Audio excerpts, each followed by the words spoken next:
This is a general warm up I'd like you to do before you hit the range, okay?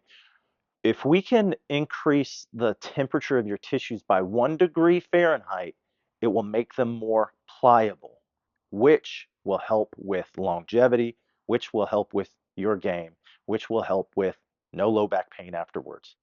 What we'll start out with is something simple. We're just going to move our wrists. So we're going to extend our fingers, point our fingers, stretch them out, grasp. We'll do 10 this way, and then reverse, stretch my fingers, grab my fingers in, and I'm getting my wrists and my fingers involved. So 10 in each direction. 1, 2, 3, 4, 5, 6, 7, 8, 9, 10. 1, 2, 3, 4, 5, 6, 7, 8, 9, 10. Next, what we're going to do is for the shoulders. I have a physical limitation in here because of nerve damage, so pay attention to this hand. I'm going to go palms forward, and I'm going to point my fingers through the floor, my head through the ceiling. And I'm going to point my fingers out, out, out, and I'm going to come up as high as I can. And then I'll move my hands back, palms start to go downward. Now I take this back as far as I can, and I come back and through, down, forward. Now it's like I'm swimming. I'm pointing my fingers through the floor, extending my fingers out, and I come up as high as I can, up and out. Once I hit that limitation, I start to come up and turn my palms forward. Then I push my fingers through the ceiling and then come down. We'll do this 10 times.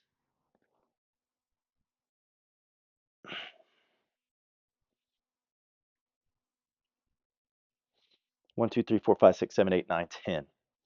Next, we're going to involve our neck.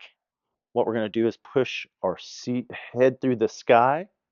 My feet go through the floor, and I want all of this to stay tight. I'm going to look this direction and we'll point using the crown of my head.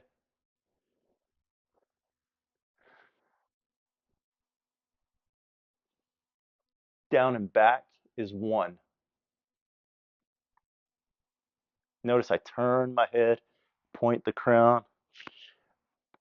I'm not going for extremes. I'm not going way back here. I'm just trying to get this neck activated. Once I do 10 of those, down and back is 1. Once I do 10 of those, I'm going to move down to my ankles. What we're going to do is actively engage the foot, and I want you actively rotating. You'll probably be wearing shoes. I want you actively rotating your ankles. 1, 2, 3, 4, 5, 6, 7, 8, 9, 10. If you want, you can use this for balance. We'll go one direction, 10, next direction, reverse, 10. I want effort in this because if you just do it haphazardly, it's no good. Okay. After that, we're going to get into the hip. I really like to use this for balance. Controlled hip motion is what we're going for. I'm going to come up, out. I'm going to turn like this, down, like I'm a dog peeing on a fire hydrant. We're going for slow and controlled. I want you actively engaging all of this. 10 of those, and then of course we'll reverse to the other side. And we're keeping stiffness in the hip. We're keeping stiffness in the core. 1, 2, 3, 4, 5, 6, 7, 8, 9, 10. Now, what we're going to get into is torso. First, we'll do the torso. Next, we'll do the hips. You can take your favorite wedge or iron or whatever. My neck bone, C7 right here, it's going to be in line with my kneecaps. I'm going to get into a good athletic position. We'll do one direction, the other direction, and then a full motion. So it's just my torso. I'm going to engage my stomach and engage my glutes.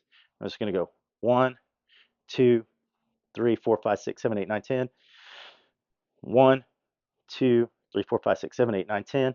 And then 1, 2, 3, 4, 5, 6, 7, 8, 9, 10. And I'm trying to just move my torso. We're trying to get the rib cage to move, not the hips. Now we're going to move into the hips. 1, 2, 3, 4, 5, 6, 7, 8, 9, 10. 1, 2, 3, 4, 5, 6, 7, 8, 9, 10. We're trying to get just the hips to move. 1, 2, 3, 4, 5, 6, 7, 8, 9, 10. Once we've done those dissociation drills, now we're going to get into hip drills. What this is going to look like is I'm going to get a split stance. I like to use the club for balance. And I'm going to use this glute right here. And I'm going to actively engage it so that I bring this pocket through the floor in front of me over there. So I'm going to use this glute to bring this pocket there. 1, and then I open up. And notice my hips are opening up. 2, from a different angle, it looks like this. I'm engaging this glute to bring this pocket over there.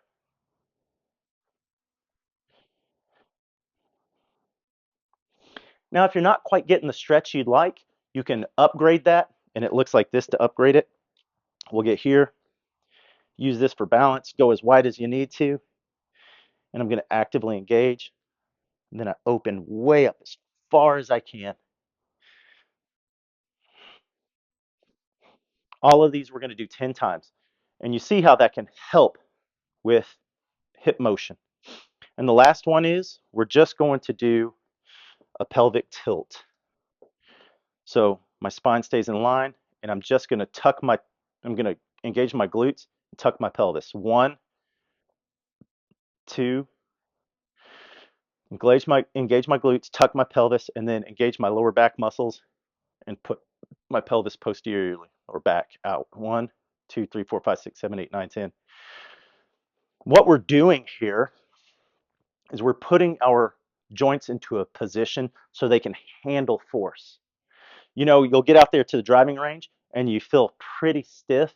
Well, if you warm up with this, which will take about 8 minutes, all the research in sports medicine, 8 minutes to 12 minutes. If you do this, take 8 minutes and do quality reps, once you get out there to the driving range, your joints are already prepared.